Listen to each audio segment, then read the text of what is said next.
किसान भाइयों, आप सभी का स्वागत है। मिट्टी चढ़ाने का यह नया यंत्र है जिसके साथ में जुताई भी हो जाती है। इसमें 3 टाइन लगी हुई हैं और 2 प्लैंकर प्लाऊ लगे हुए हैं, जिससे आप देखें बहुत हल्की मिट्टी इसे चढ़ा सकते हैं।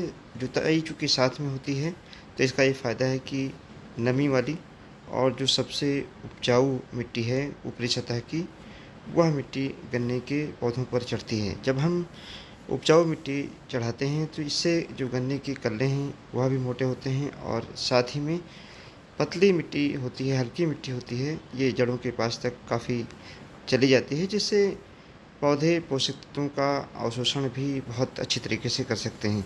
यहाँ पर आप देखें, ये किनारे टाइन लगी हुई हैं, बीच में जुताई हो रही है और इन टाइन के माध्यम से हल्की-हल्की मिट्टी चढ़ाई जा रही है। अगर इसका उल्टा हम ज़्यादा मिट्टी चढ़ा देते हैं तो गन्ने के जो छोटे कल्ले हैं वह मर जाते हैं और साथ में एक नुकसान और होता है। जब ज़्यादा मिट्टी चढ़ती है, जो गल्ले पहले से बने होते हैं वह कल्ले भी पतले हो जाते हैं और उनके भी मरने की संभावना बढ़ जाती है। किसान भाई, हल्की मिट्टी चढ़ाने से चूँकि जो उपजाऊ मिट्टी होती है वही हल्की होती है, यह जब गन्ने की जड़ के पास जाती है तो पौधों की पैदावार बहुत तेज़ी से होती है। दूसरा जो एक फ़ायदा हम देख सकते हैं, जब हम पौधा गन्ना काटते हैं तो हल्की मिट्टी चढ़ने से ये फ़ायदा है कि चूँकि कल्ले नहीं मरते हैं, कल्लों की संख्या ज़्यादा रहती है, पेड़ी गन्ना भी बेहतर होता है। लेकिन हल्की मिट्टी चढ़ाने का ये शर्त है कि गहरी बुआई की गई हो, जिससे गन्ना बाद में गिरे नहीं।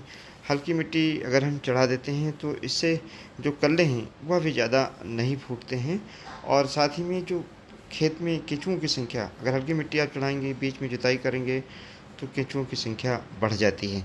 इसके विपरीत अगर आप बहुत ज़्यादा मिट्टी एक बार में ही चढ़ा देते हैं तो ऐसी दशा में जो केंचुए हैं वो पलट जाते हैं और मर जाते हैं, उनकी संख्या काफ़ी कम हो जाती है और बीच में नाली बन जाती है। नाली बनने से एरोजन यानी सॉइल का एरोजन, फर्टिलिटी का एरोजन रहने की संभावना रहती है। भारी मिट्टी, बहुत ज़्यादा मिट्टी किसान भाई कभी चढ़ा देते हैं 30 सेंटीमीटर। ऐसी दशा में कभी जो दूसरी पेड़ी है नहीं ले सकते हैं। एक और बड़ा फ़ायदा है कि इस छोटे से यंत्र से अगर मिट्टी आप चढ़ाते हैं, जुताई का काम और मिट्टी चढ़ाने का काम एक साथ होता है, तो इससे पैसे की बचत भी होती है। एक छोटा-सा ये यंत्र है, इसको मॉडिफ़ाई कराया है किसान भाई ने और 2 प्लैंकर बगल में लगाए गए हैं, 3 टाइन लगी हुई हैं, छोटे ट्रैक्टर के माध्यम से बहुत आसानी से चल जाते हैं। इसका एक और फ़ायदा है कि अगर आप 3 बार में मिट्टी चढ़ाना चाहें तो चढ़ा सकते हैं। जब मिट्टी एक बार में चढ़ाते हैं तो बाद में खरपतवार भी हो जाते हैं और साथ ही में बहुत ज़्यादा मिट्टी चढ़ती है। कल्ले निश्चित तौर से जब ज़्यादा मिट्टी में चढ़ाते हैं तो पतले हो जाते हैं और जो बाद के कल्ले होते हैं यानी जो टिलर्स होते हैं, उनके मरने की पूरी संभावना रहती है। इसके साथ में आप खाद दे दें 1 एकड़ में 2 bag single super phosphate, 1 bag urea ज़रूर डालें। धन्यवाद।